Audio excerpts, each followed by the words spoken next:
West Coast Cookbook and Speakeasy with Chef Justice Putnam. Netrootsradio.com.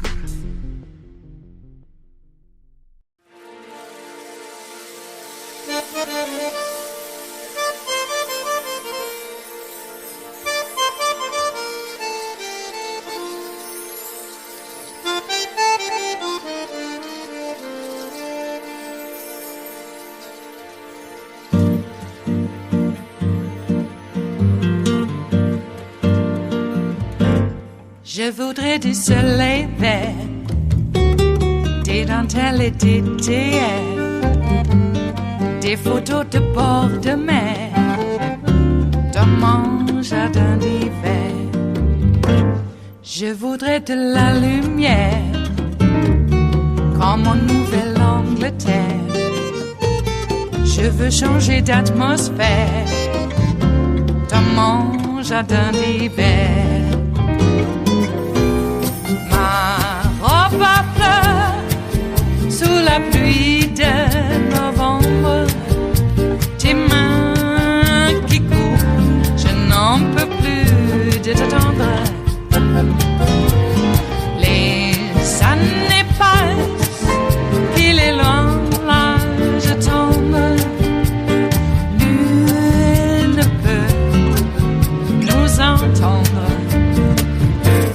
Je voudrais du Fred Astaire, revoir un latte. Justice Department rules do say, for better or for worse, that presidents can't be criminally charged while they are serving as president. But if federal prosecutors had determined that Trump had committed these crimes with Michael Cohen, right, nothing would stop them from charging Trump for those crimes the moment he was once again a private citizen. And the head of the U.S. Attorney's Office that did this investigation, that brought this case, he says that Trump's guys at the U.S. Justice Department monkeyed with this case. They monkeyed with this investigation on Trump's behalf to make sure SDNY would never and could never determine that Donald Trump committed these federal crimes. This isn't something that, like, we had to worry might happen. This happened. And the whistleblower on this was the guy who was running the U.S. Attorney's Office that got monkeyed with. He was in a position to know. Another revelation from Jeff Berman's book was that when Michael Cohen pled guilty, Trump's Justice Department made prosecutors at SDNY strip out tons of references to Trump in their court filings. And so, yeah, the big damning document they ultimately filed contained that key phrase that Cohen acted in coordination with and at the direction of individual one. But Jeff Berman says that the document his office had planned to file was much more explicit about Trump's involvement in Cohen's crimes. What they'd wanted to say was that Trump acted in concert with and coordinated with Cohen. Apparently, when Trump's Justice Department saw that, they were livid. They made SDNY cut down this court filing from 40 pages to 21 pages, and they made them strip out all the most damning findings about Trump in order to protect Trump from this federal investigation. When they got done with it, the final document no longer said that Michael Cohen had committed his crime acting in concert with and coordinating with Trump, with individual one. Instead, the final document said Michael Cohen acted in concert with and coordinated with one or more members of the Trump campaign. One or more members of the Trump campaign was Trump. But Justice Department officials in Washington, people appointed by Trump, made the prosecutor's office take that out. Jeff Berman also says he was ordered by Trump's Justice Department to investigate prominent Democrats at Trump's behest, including John Kerry. Berman says he was told right before the 2018 midterm elections that his office should bring charges against a Democratic lawyer who had been President Obama's White House counsel. Berman's office looked into it, decided not only had Obama's White House counsel not done anything to warrant being prosecuted, he actually hadn't done anything at all. He was innocent of what he was being accused of here. After Berman refused to bring those charges, Trump's Attorney General Bill Barr then tried to push Berman into resigning. He even put out a late-night press release in June 2020, claiming that Jeff Berman had resigned. Jeff Berman had not resigned. And he said so. He refused to go. And he did that in part because he had just seen what had happened in another important U.S. Attorney's office after a total takeover there by Trump's Justice Department. It was in the D.C. U.S. Attorney's office that these schemes went even further. Barr, in the D.C. U.S. Attorney's office, had succeeded in ousting the U.S. Attorney there and instead installing his own people. That U.S. Attorney's office in D.C. then immediately moved to drop the charges and undo the guilty plea from Trump National Security Advisor Mike Flynn. They moved to undo the recommended sentence for Trump advisor Roger Stone, who had just been convicted on multiple felonies. This was the same U.S. Attorney's office that also folded to the pressure to bring charges against Obama's White House counsel after Berman refused to do it because there was no case there. Jeffrey Berman saw what had happened in the D.C. U.S. Attorney's office, and he did not want to allow the same thing to happen in SDNY. And so Jeffrey Berman fought. Barr puts out this press release saying Berman has resigned. Berman puts out a statement saying, "Oh no, I haven't." And there was this dramatic 48 hours in which Berman twice refused to quit, refused to let his office be taken over by Trump's Attorney General. And then finally, Trump fired Jeffrey Berman. And the victory Berman won in fighting so hard and making so much noise is that after he was fired, he made sure that his deputy, a normal prosecutor, was promoted to take his place instead of Bill Barr just sending Trump guys to take it over like he did in D.C. But this is a very bad black mark on the record of the U.S. Justice Department. And the result of all of this was, terrible drama, scary revelations about the Justice Department under President Trump. But it was also, crucially, a federal criminal investigation diverted and delayed and tampered with. The federal criminal investigation into the crimes for which Michael Cohen went to prison was stymied. And here's a key point. It wasn't just the federal criminal investigation, because while all this was going on at the federal level, the investigation into Michael Cohen, the attempted investigation of people beyond Cohen who participated in those same crimes, Trump, the revelation of Trump's personal culpability for these crimes. Trump's Justice Department, while all this was happening, they reached down and put the brakes on the whole thing. Right? A corrupted federal Justice Department acting to protect the president, despite findings of law and fact. While that was happening at the federal level around the Cohen case, it had the effect of stymieing a potential state prosecution as well. Because New York prosecutors in the Manhattan District Attorney's Office were also interested in investigating and potentially prosecuting these crimes that had taken place. After all, these crimes took place in their city. But the feds, right, this was supposedly their case, and they asked state prosecutors to hold off while they pursued their federal case in this matter. What we came to learn, though, is that the federal case wasn't happening. It was delayed and diverted and perverted and ultimately stopped by Trump's appointees at the U.S. Justice Department.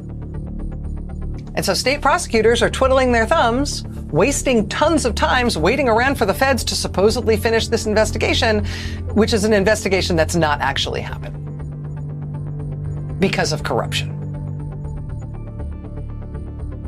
It was months after Cohen's guilty plea that federal prosecutors quietly signaled in a court filing that the investigation was over and nobody besides Michael Cohen would be federally charged.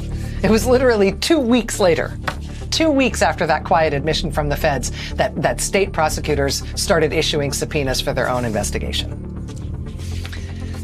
So if you find yourself wondering why alleged crimes that happened in 2016 are only coming to trial now, well, one of the reasons is that Donald Trump's Justice Department succeeded in delaying and ultimately stymieing the federal investigation into the alleged crimes for which Donald Trump is now effectively facing a New York State trial. And in fact, that successful effort by Trump's Justice Department to forestall any federal investigation into Trump or any charges against him, we can see the legacy of that successful corruption of the case. We can see the legacy of it in the way the Manhattan District Attorney has had to charge this case.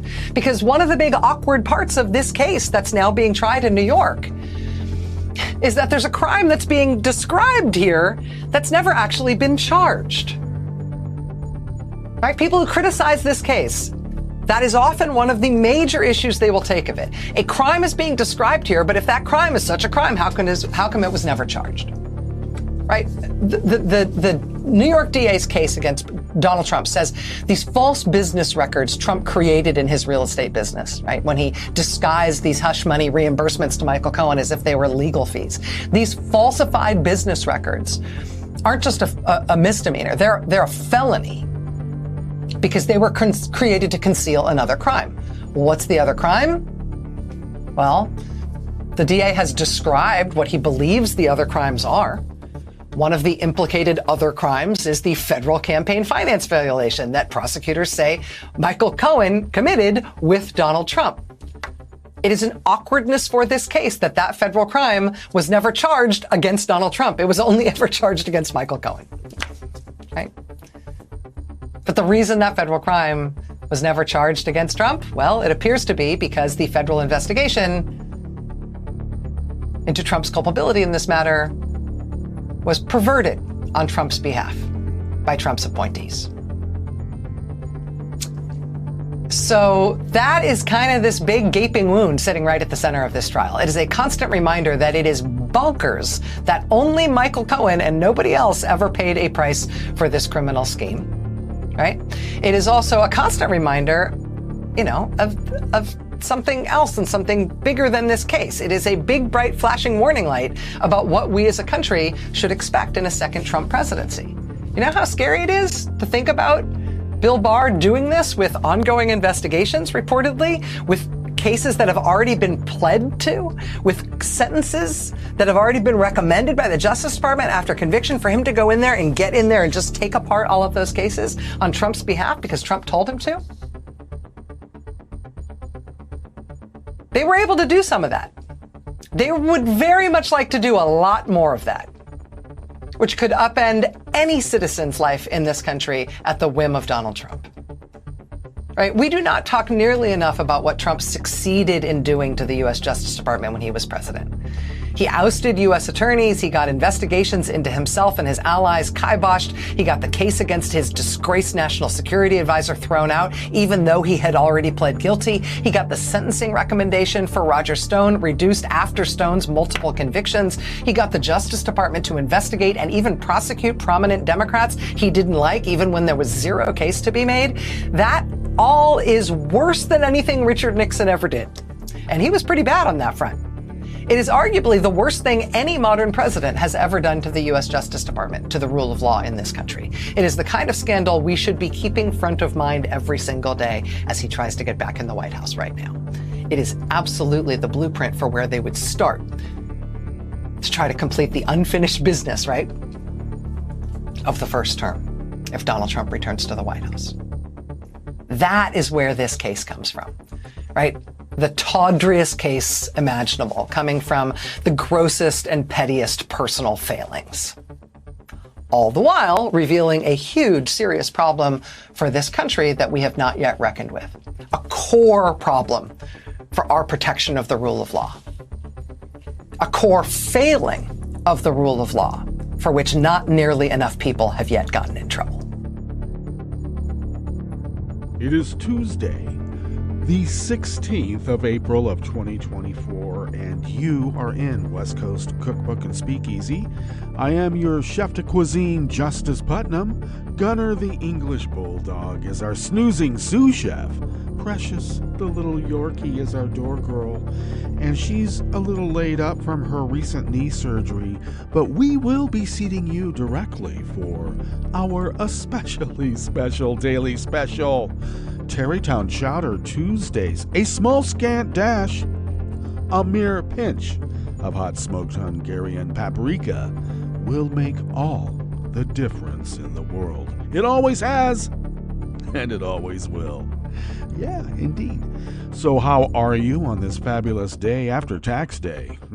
Is it fabulous? Well, I always like to arise in the morning, because that's when I arise, and give thanks to another day of experiencing the sun and its relentless cosmic rays trying to burn us off the face of this planet. Jeez. We have weird reverences, don't we? Yes, we do. Okay. Well, what else is happening in the world? It looks like Donald's nap time is about to start here in Manhattan. Yeah, Sleepy Dawn. I actually liked Drowsy Dawn because it had a certain, consonance to it. But Sleepy Dawn works just as well. It's a takeoff, of course, on Sleepy Joe. That's why I liked Drowsy Dawn. Because, it seems singular. Anyway, it will probably be Sleepy Dawn that prevails in the hashtag wars. Hey, Dad, what were you doing during the hashtag wars? Well, I'm not serving at Del Taco anymore. That was during the Vietnam conflict. It wasn't a war. Otherwise, we would have had to get congressional approval. That's why it was a police action. And every conflict since, see how I use conflict instead of war? Has been a police action, technically and legally. We don't count when other people declare war on us, because since Russia is paying off members of the GOP, and we've been saying this since Malheur. I mean, there were a lot of bots and trolls that arose during Malheur. Remember that? That was the armed takeover by the Bundy clan of the wildlife refuge up in the Cascades. Not too far from where the mothership of Netroots Radio resides at the moment. And did at the time, too. So, yeah. We've been saying follow the NRA laundered Russian ruble since then. Now NBC has come out with a report that says, oh, look, and others too as well. I think it might have been The Atlantic and Forbes. Look, seems like there's some evidence here that Russia, well, actually is not evidence. Russia has been busted in Europe for actually buying off EU members of various other countries, and diplomats and politicians and business people. Very rich business people. How you buy off them? Anyway, the question arose, well, has it been happening here? Well, follow the NRA laundered Russian rubles. Didn't we bust a spy? Maria Butina, who was Red Sparrowing that Overstock guy, and then got entry into the NRA. And the NRA was handing out money hand over fist in 2016. Hand over fist. Where'd they get it? NRA laundered Russian rubles. That's what we called it. So has it been happening here? We maintain, and this is not just the royal we, not just, but could be a lot, but not just. Anyway, we've been saying that every single GOP member has been bought off by Russia because every single GOP member got money from the NRA.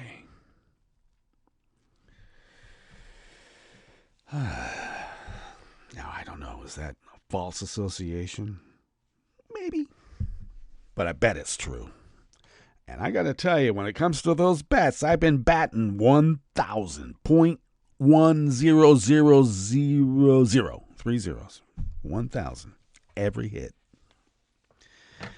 I'm sorry. Am I gloating? Am I bragging? I'm just saying. Numbers are on my side. And I bet that what we're seeing here in terms of, well, how about Manafort getting that one plank in the Russian in the Republican platform? See, they're already Russians in the Republican platform about basically saying, oh yeah, Russia can go into the Donbass and take over Ukraine and Georgia and every country that was in the former Soviet bloc, and we won't do a thing. One plank. Wasn't in there before. They put it in there in the dead of night. Manafort gets busted for all of his, connections with Russia. And Donnie pardons him. Guess who's back on the campaign? Yep. Paul Manafort. Don't forget, he and Roger Stone and Lee Atwater ran a rat fucking shop after Watergate. And where did they go?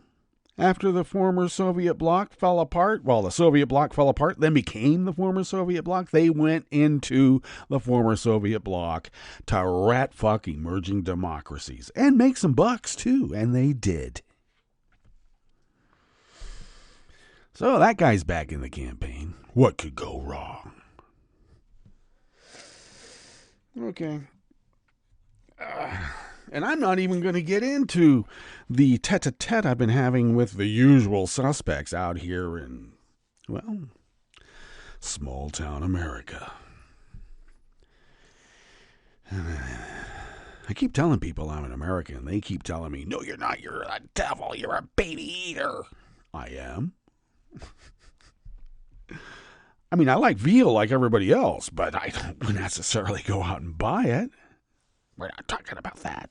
Oh, what are you talking about ever so rantingly? The moderator of the town Facebook page. When I say town, it's not authorized by the town council, but it is the town's Facebook page. Let's be clear. Here in Rogue River. And he did post another reminder. To me, it was another reminder because I keep following these reminders.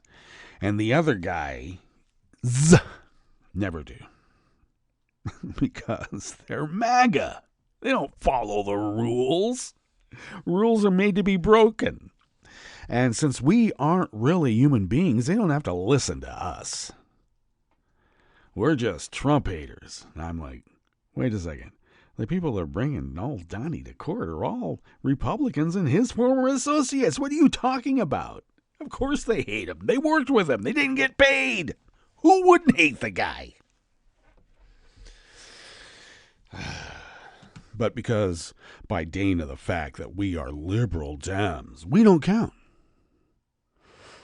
If somebody sits in judgment of a MAGA who is a liberal Dem, well, by dint of that, see, I'm using Dane a lot already, it's not valid. I was also called a real racist. I said I wasn't going to get into the local politics, but here I am. I was called the real racist because I don't accept that whites are being discriminated against by all these people from CRT and DEI, taking our jobs. We are qualified for these jobs, and they are taking it from us. And I rightfully explained, what you're expressing right now is rather bigoted with a lot of racial animosity. You're the real racist. Someone who purports to be anti-racist. I've never purported that. Okay. Of course anti-racist. But can someone be not racist? I don't know. I try to work on it. I try to make sure that I keep it in check and that I'm aware of it. I don't want to fall into that morass. Do we substitute? Oh, well, that person has like a weird, little brown spot in their eye. And I just really cannot trust people that have a little brown spots in their eye. They might be crooks. I can't even do that. You got to work on it, though, right? But because I won't accept the fact that all these people from these urban areas come into small town America where we were all pure as driven snow because they're white, they discount the fact that there's a lot of people who are not white who were living here in small town America before it became a small town. It was the wide open spaces. Nobody cared about them. And their, reverence for the land.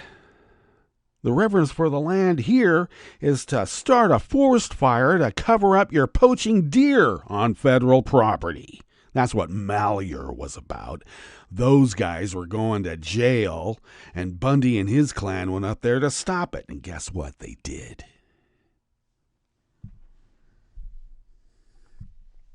And then they got emboldened, and now Idaho is what it is.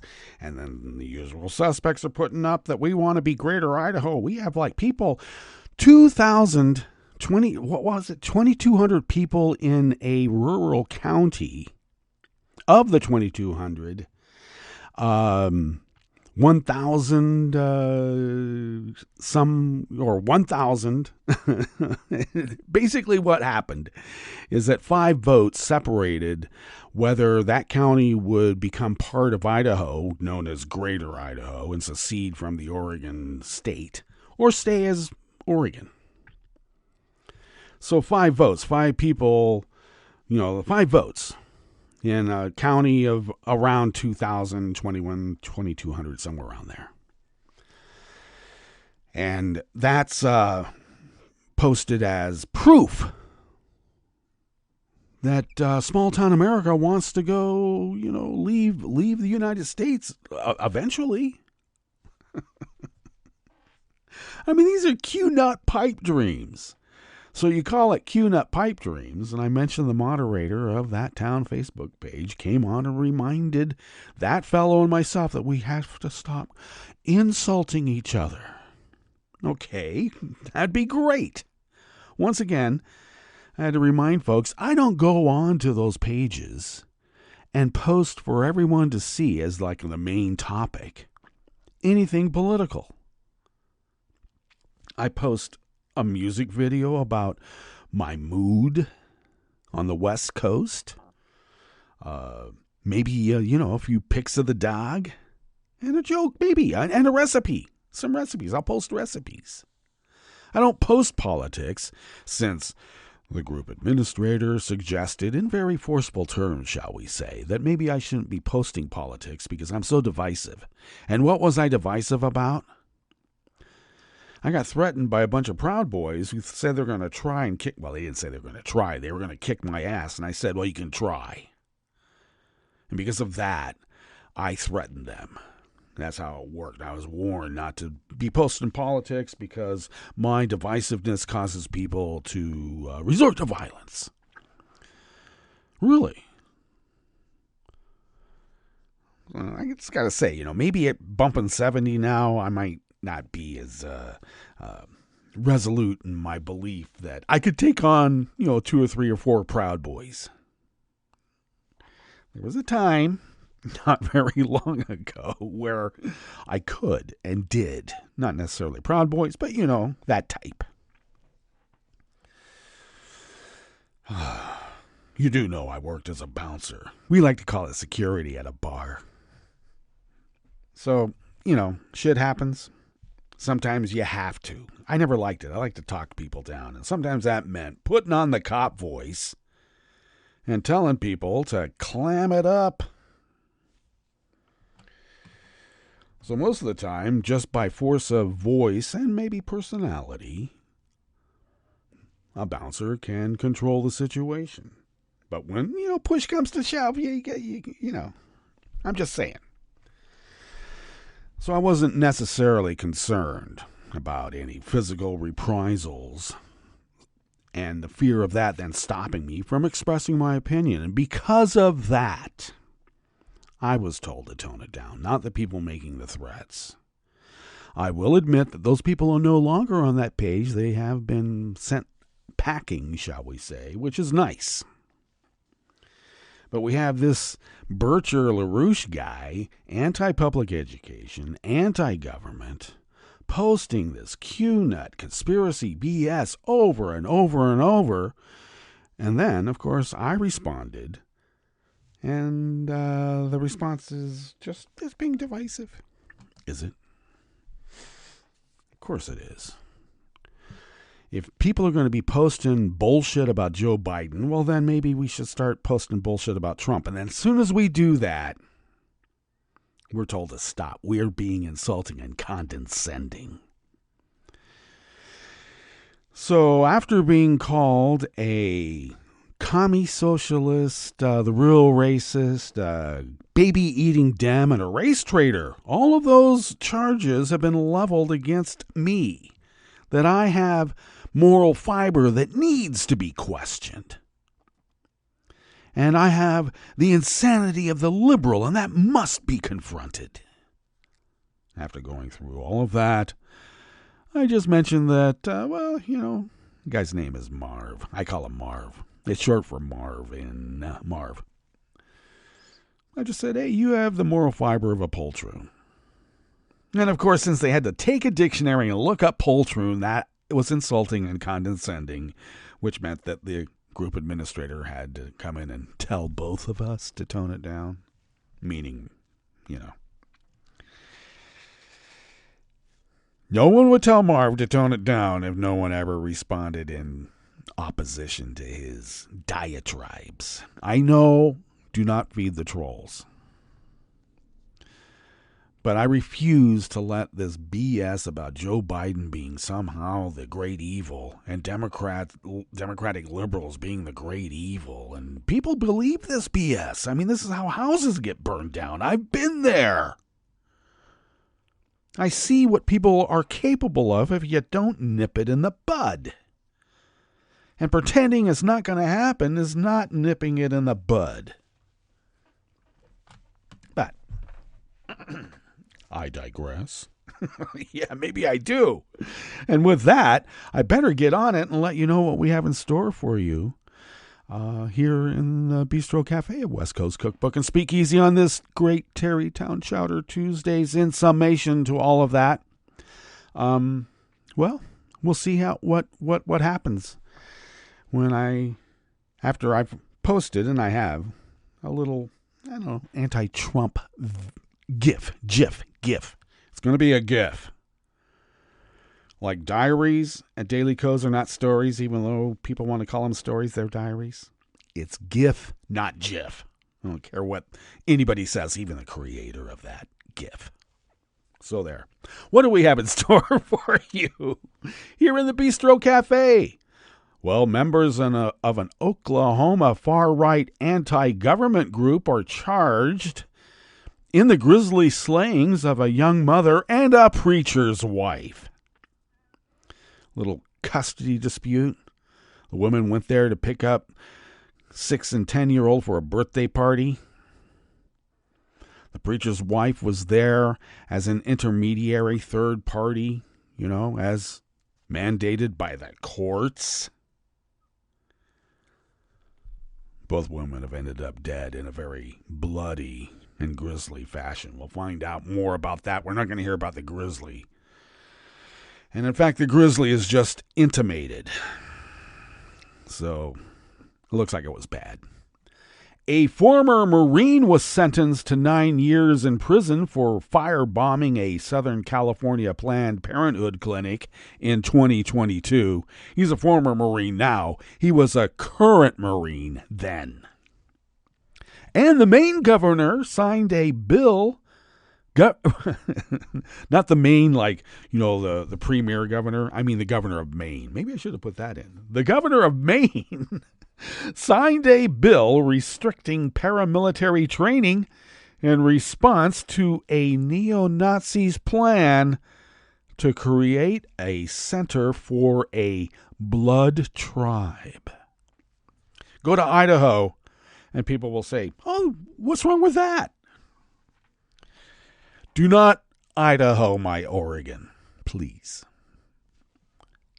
After the break, we move to the chef's table where lawmakers in the Georgian legislature, not the state of Georgia, but the nation state of Georgia, well, they turned to fisticuffs as Parliament debated a divisive new Kremlin-like law dubbed the Foreign Agent Bill. And testimony began in a civil lawsuit accusing Japanese police of racial profiling. Well, Gaijin this, huh? All that and more on West Coast Cookbook and Speakeasy. Bon appetit.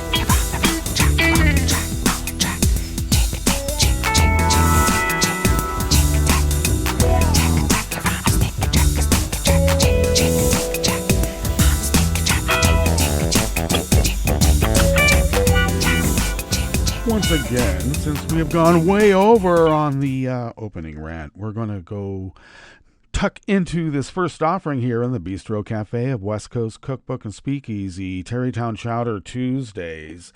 And this first offering comes from the Associated Press by Sean Murphy and Heather Hollingsworth.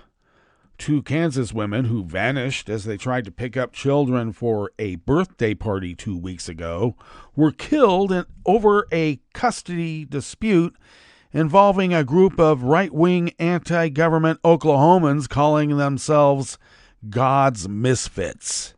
Their vehicle was found March 30th along a rural Oklahoma highway with ample evidence of a bloody confrontation, setting off a multi-agency effort to secure the children's safety while searching for the women and avoiding more violence.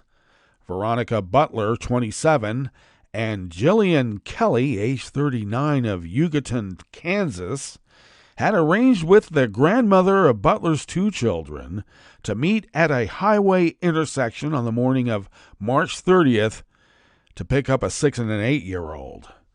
This case did not end the way we had hoped. It's certainly been a tragedy for everyone involved, Oklahoma State Bureau of Investigation Director Angela Spurlock said. The 4 people arrested on charges of kidnapping and first-degree murder are the grandmother, Tiffany Adams, age 54, her boyfriend, Tad Cullum, 43, Cora Twombly, 44, and her husband, Cole Twombly, age 50. All meet regularly with several others in a group they call God's Misfits, their arrest affidavit said. Relatives of Tad Cullum and the Twombleys did not immediately return phone messages seeking comment. Tiffany Adams' stepmother, Elise, said she had no information on the case. Butler's family found the vehicle just a few miles from the meetup spot after the women missed the party in Kansas. It was a gruesome scene. Blood was found on the roadway and the edge of the roadway. Butler's glasses were also found in the roadway south of the vehicle, near a broken hammer. A pistol magazine was found inside Kelly's purse at the scene, but no pistol was found. Investigators gathered evidence that the killings were planned, with Adams buying prepaid burner cell phones to communicate and 5 stun guns at a nearby store. Her internet searches, including asking about pain levels using the weapons. The Oklahoma Court of Civic Appeals had directed a trial judge in 2022 to give the children's parents shared custody. The ruling described them as very young and immature parents who accused each other of inappropriate behavior and choices, but said the children are nurtured and comforted by mother and happy and excited to be with father. Butler's request for more time with the children and unsupervised visitation was likely to be granted at a hearing in April. On March 23rd, with a court date looming, Adams bought the stun guns. On March 29th, Cullum used heavy equipment to dig a hole in a pasture he rented not far from the meetup site. Authorities wouldn't say at Monday's news conference yesterday where the bodies were found, but the affidavit said some of the burner phones stopped transmitting that morning in the vicinity of the pasture, where a hole had been dug and filled back in and then covered with hay.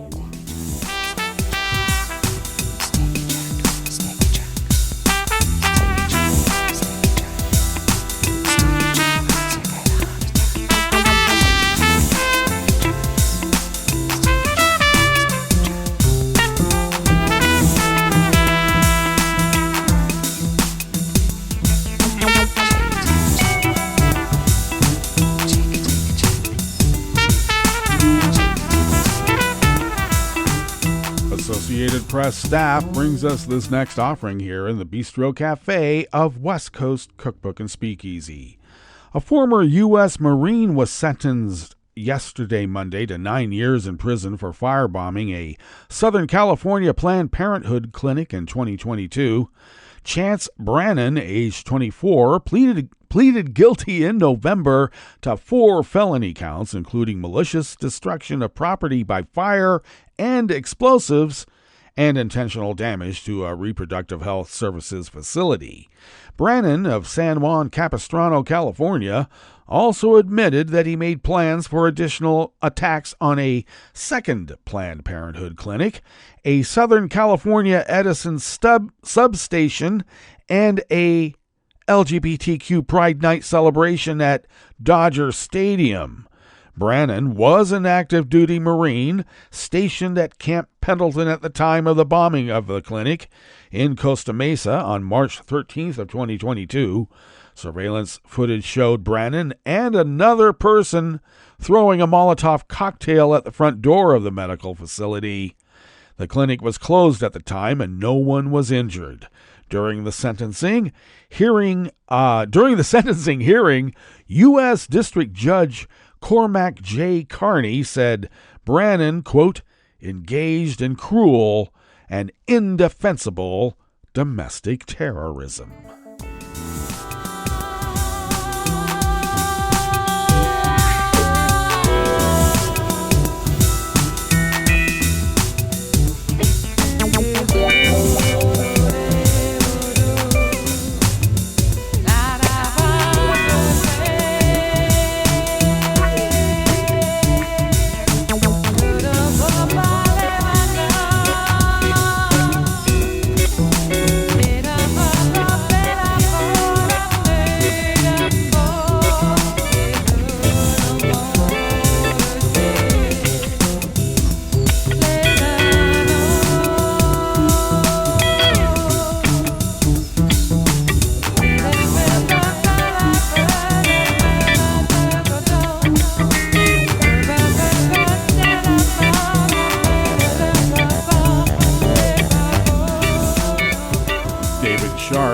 Associated Press brings us this final offering here in the Bistro Cafe of West Coast Cookbook and Speakeasy. A bill to restrict paramilitary training in Maine in response to a neo-Nazi who wanted to create a training center for a blood tribe was signed into law by Democratic Governor Janet Mills. The law, which the governor signed without public comment, allows the Attorney General to file for a court injunction to stop paramilitary training that's intended to sow civil disorder and to bring charges that carry a penalty of up to a year in jail. Representative Lori Osher of Orono introduced the bill after a prominent neo-Nazi and white supremacist, Christopher Pohlhaus, sought to set up a training center on property that he ultimately sold before carrying out the plan. Opponents argued that the measure could trample on constitutional rights, while supporters said it aims to prevent the creation of shadow military forces for purposes of creating civil unrest. Well, that brings us to our break. And when we get back from that break, we will go through weather from around the world, and we will finish up with the stories that we've curated for you today. You are listening to West Coast Cookbook and Speakeasy, and we will be right back. Listening to netrootsradio.com. Please hang up and try again.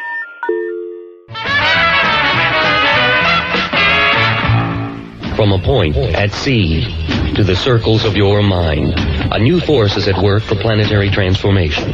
New radio for a new Earth.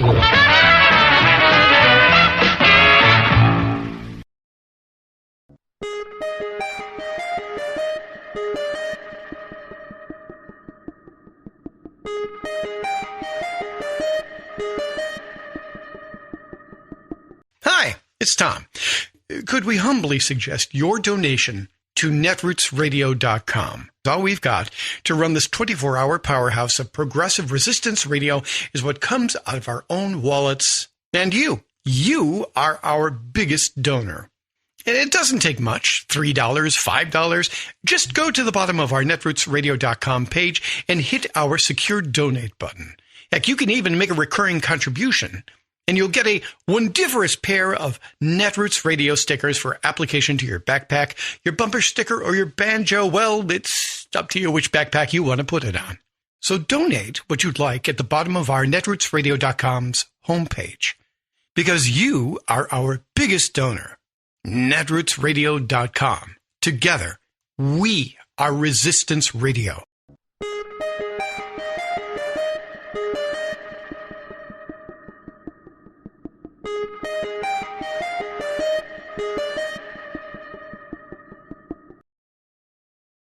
Here's how the voting system works, or doesn't. I'm Bill Newman, and this is the Civil Liberties Minute. In November 2026, Crystal Mason, thinking she was doing her civic duty, went to the polls to cast her vote. But her name was not on the voting roll, so Ms. Mason did what typically happens. She cast a provisional ballot. It turns out that Ms. Mason was not eligible to cast a real ballot because she was on federal supervised release. That's not a voting disqualification in many states, but it is in Texas, where she and her 3 children lived. Everyone agrees Ms. Mason didn't know that. But Texas prosecutors didn't care at all. They maintained lack of criminal intent was irrelevant. All that matters was that she illegally cast a provisional ballot, and she was convicted of voter fraud and sentenced to 5 years. 5 years for casting a provisional ballot that was never counted. Finally, in April 2024, a Texas court rejected that theory and acquitted her. So, all's well that ends well? Not really. First, Ms. Mason had to live through years and years with a 5-year prison sentence hanging over her head. Second, the case sadly may teach people who have had a brush with the law to not risk trying to register and vote. The stakes are too high. That's wrong, but fortunately, Ms. Mason has taught us another lesson about fortitude and the importance of fighting for your rights. The Civil Liberties Minute is made possible by the ACLU because freedom can't protect itself. I'm Rick Smith, and this is Labor History in 2. On this day in labor history, the year was 1854. That was the day wealthy populist and labor advocate Jacob Coxey was born. He grew up in Danville, Pennsylvania, and worked as a stationary engineer in an iron mill. Soon he moved to Ohio and opened a sand quarry. He entered politics and initially campaigned as a candidate for the Greenback Party. By the 1890s, he had thrown his lot in with the populists. When the Panic of 1893 hit, workers flooded the industrial Midwest in search of jobs. Cities across the country were overwhelmed with the newly unemployed begging on the streets. Coxey proposed a good works bill which demanded $500 million for federal jobs. He supported paper currency, public works projects, transportation for rural areas, and full employment. He decided to take his proposal directly to Congress by organizing a protest march on behalf of the unemployed. Hundreds joined him on his march from Ohio to Washington, D.C., forming Coxey's Army. They set off from Massillon, Ohio on Easter Sunday, 1894, supported by populists and organized labor.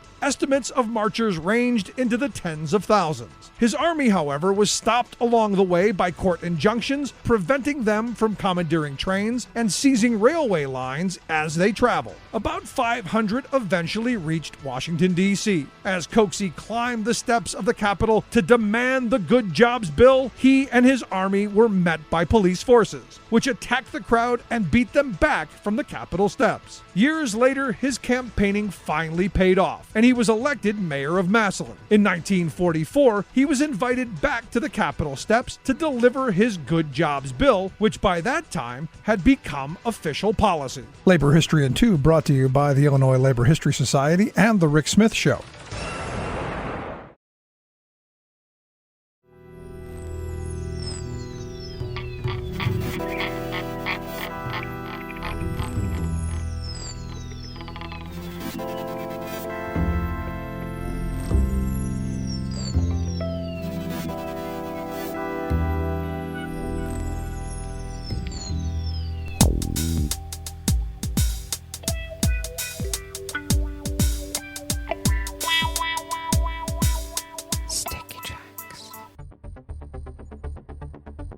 Thank you for accompanying us here to the Chef's Table at West Coast Cookbook and Speakeasy, Tarrytown Chowder Tuesdays.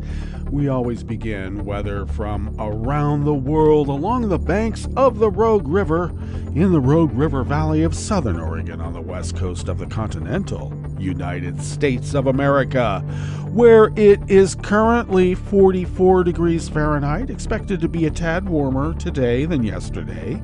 Looks like we could be in the mid-60s, maybe a little bit higher. Let's hope. Sunshine and clouds mixed throughout the day, though it looks pretty sunny at the moment. Highs once again in the mid-60s, or maybe a bit higher. Winds out of the north-northwest at 5 to 10 miles per hour. Clear skies overnight with lows near 35. We are currently under active freeze watch, so I did take in delicate plants, or ones that might be damaged by frost, into the greenhouse last night. So let's hope that we get out of it. But it's certainly not freezing at the moment, though we could be continuing a freeze watch tonight. We'll keep an eye on that.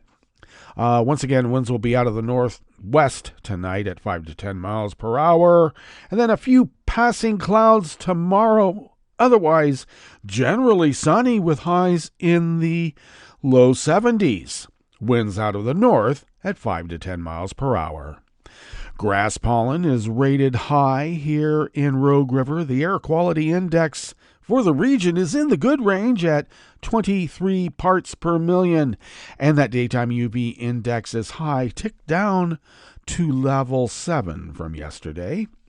Barometric pressure is holding steady at the moment at 30.34 inches. Visibility is at 5 miles, and relative humidity is at 97%. Weather from around the world is brought to you by a crowd of crowdsourced weather stations that a crowd crowdsources from around the world, and that is the Weather Underground. London is 51 degrees and cloudy. Paris is 55 with showers in the vicinity. Rome is 68 and fair with a high wind warning. Kabul is 53 and partly cloudy. Hong Kong is 70 degrees with rain. Tokyo is 65 and fair. Melbourne, Australia, Victoria, Australia, is 55 and cloudy. San Francisco, California is 56 and partly cloudy. Chicago, Illinois is 60 degrees and partly cloudy. And New York, New York is 65 degrees Fahrenheit and sunny. Perfect weather for a nap. And that is weather from around the world, brought to you by a crowd of crowdsourced weather stations that a crowd crowdsources from around the world.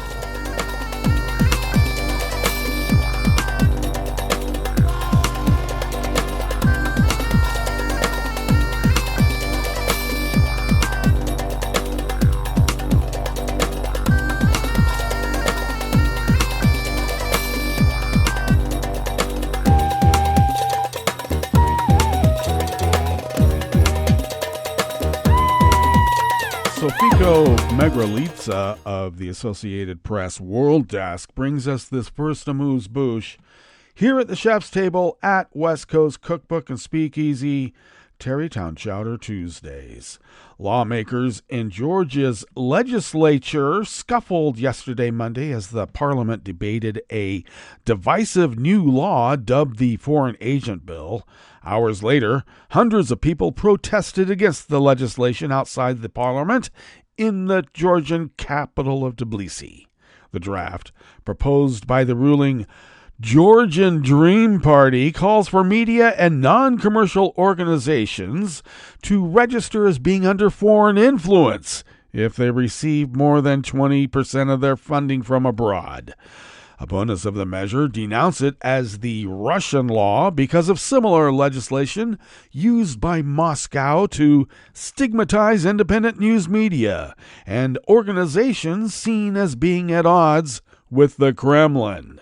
Video shared online shows the leader of the Georgian Dream lawmakers, Mamuka Midradadze, being punched in the face while speaking by an opposition lawmaker who rushed up to the podium. Several other lawmakers from opposing sides then join in the brawl, scuffling and wrestling with each other. The bill is nearly identical to a proposal that the governing party was pressured to withdraw a year ago after large street protests. Yesterday, Monday, protesters sang patriotic songs and shouted "slaves" outside the parliament, suggesting the House was bending to pressure from Russia. Those who oppose the measure say passing the law would obstruct Georgia's aim of joining the EU, which last year granted the country long-desired candidate status. The Georgian Prime Minister had a meeting yesterday, Monday, with the American, British, and EU ambassadors to discuss the bill. The law says non-commercial organizations and news media that receive 20% or more of their funding from overseas would have to register as pursuing the interests of a foreign power. The only change in wording from the draft law withdrawn last year, which said that relevant groups must register as agents of foreign influence.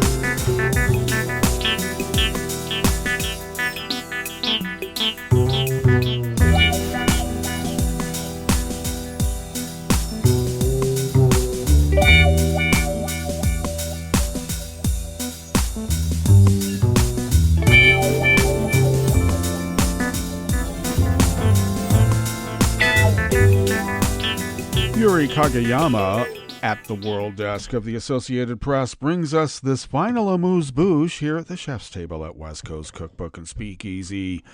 Tarrytown Chowder Tuesdays. A civil lawsuit accusing Japanese police of racially profiling opened yesterday, Monday, with emotional testimony from plaintiffs who said they were constantly stopped and questioned without good reason. The case, filed in January by 3 residents of Japan with overseas ancestry, including an American, claims their treatment constitutes discrimination and violates their human rights. Japan does not have any anti-discrimination law, nor any laws or guidelines aimed at preventing racial profiling, but the government and the police deny they discriminate and say they are just doing their jobs. They have yet to outline the specifics of their arguments, expected in the next session of court in July. A verdict is expected in about a year. We are relaying our feelings, our experiences, and our views, said plaintiff Zayed Zen, a Japanese citizen of Pakistani descent, speaking to reporters after appearing in Tokyo District Court. He said he'd been treated like a criminal, despite having lived in Japan for 2 decades, having attended Japanese schools as a child, and being fluent in the language. He wants to be recognized as a Japanese person and to help Japan become a better place. He and his fellow plaintiffs are suing the national government and police, as well as the prefectural police of Tokyo and Aichi prefectures.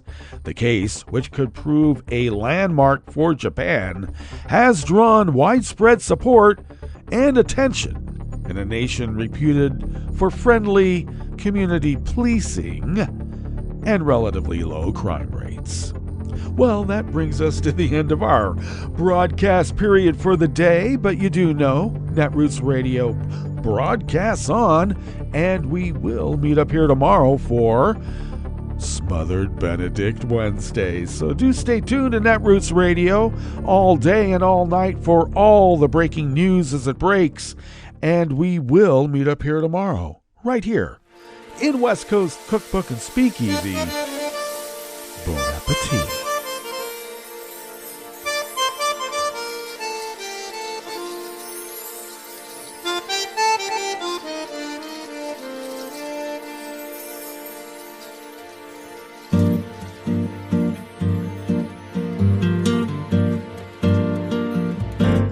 Je voudrais du soleil vert, des dentelles et des théières, des photos de bord de mer, dans mon jardin d'hiver.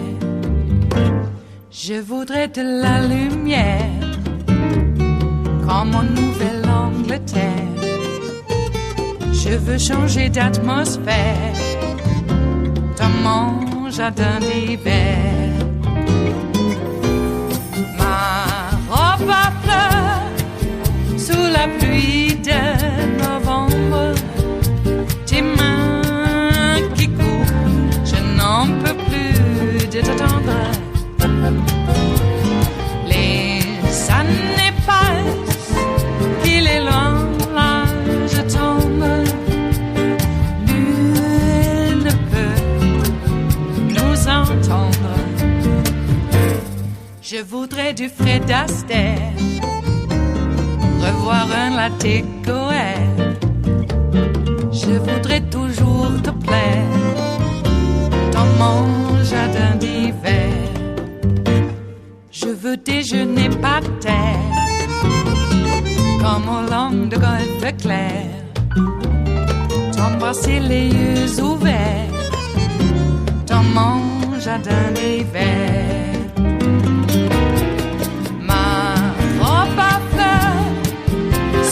Pluie de novembre, tes mains qui courent, je n'en peux plus de t'attendre.